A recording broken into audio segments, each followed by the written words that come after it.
All right, thanks, Brad.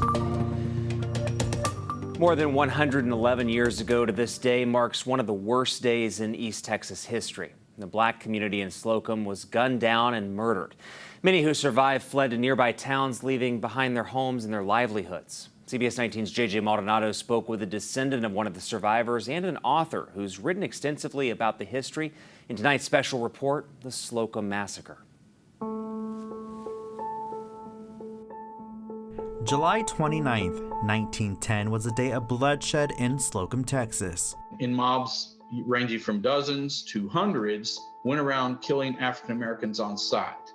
Newspapers from around the state and country documenting one of the worst days in East Texas history. Starting on the 29th and going into the 30th and then residually into the 31st, mobs of white folks who cut the phone lines in the area. There were phones. They cut the phone lines so that the blacks that lived there couldn't call out for help. E.R. Bills is the author of the book, The 1910 Slocum Massacre, enacted genocide in East Texas. He's researched several massacres in the state and country as a journalist. It was sort of shocking. I didn't know anything like that had ever happened in Texas. And just the fact also that it apparently had been covered up was sort of a shock to me. The Slocum Massacre is believed to have been the result of hatred against the black citizens who were doing well in the community at the time.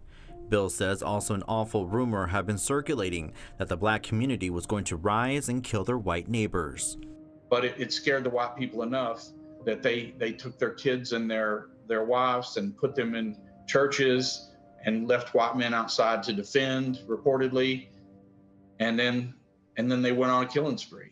The official death count is listed as 8, although it's believed 200 to 300 black East Texans were killed in those 3 days. One of the victims was Alex Hawley. Constance Hawley Joaid is a descendant of the Hawley family. Her great-great-great-grandfather was Jack Hawley, a survivor of the massacre. Jack Hawley, who was the primary landowner and the owner of the only general store and many other businesses in Slocum at that time, and who was the primary target during the massacre.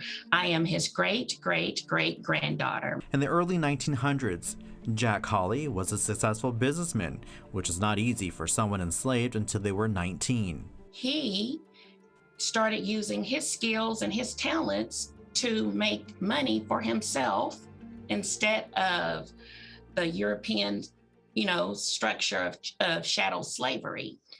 And so he did that just a bit too well. He owned a general store, a granary, a dairy. Hawley survived the genocide, but was forced to flee his Slocum home and move to Palestine. He lost a son in the massacre and many, many relatives. Having to lose a child and having a child shot and wounded like that, I can't imagine what that feels like. I have 2 children and I don't want to think about that.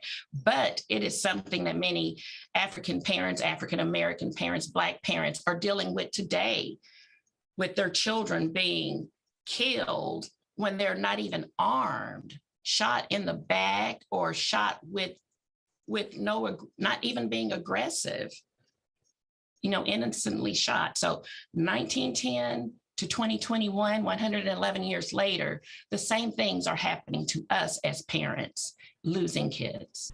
Today, Hawley Joaid is focused on keeping the history of the massacre memorialized. She was instrumental in getting a historical marker commemorating the deaths of her family members and so many others who were innocently shot and killed. The marker sits along a stretch of a long road in Slocum, and on every July 29th, Hawley Joaid, along with many others, get together to remember the victims who died because of the color of their skin. From the Slocum Massacre, I would like everyone to know the importance of remembering, regardless of what others around you tell you to do. And if a people forget their history, they are destined to repeat it. And we don't want that. We don't want that. We got you covered, East Texas. J.J. Maldonado, CBS 19. Constance Hawley Joaid says she, along with Bills through their research, have been able to locate possible additional burial sites where it's believed many victims who were killed in the massacre are buried.